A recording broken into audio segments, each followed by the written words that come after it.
होलिया में होली असो होलिया में परब लाल लाल भतार तोहर ना हुए असो होलिया में परब लाल लाल भतार तोहर ना हुए भौजी ना हुए भौजी ना हुए हई रे बरन के हई रे बरन के बढ़िया मिजाज भतार तोहर ना हुए असो होलिया में परब लाल लाल भतार तोहर ना हुए।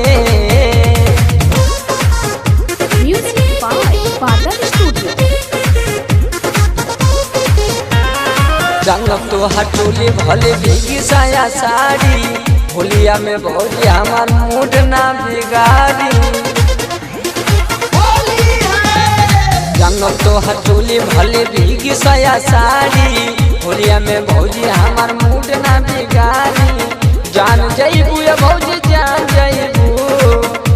जइबू या भौजी जान जइबू जब भीतर ले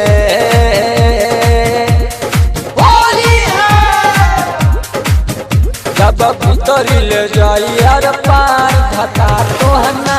हुए असो होलिया में परब लाल लाल भतार तोहर ना हुए। Music by Badal studio Sadat Ghazipur. हर साल पहले भौजी हमारा के धोखा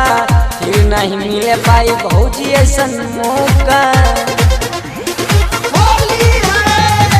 हर साल पहलू भौजी हमन के धोखा फिर नहीं मिले पाई भौजी ने ऐसन मौका गंबिला शेखर संगे भौजी आ जाइया गंबिला शेखर संगे भौजी आ जाइया सुबह सागर लुटिया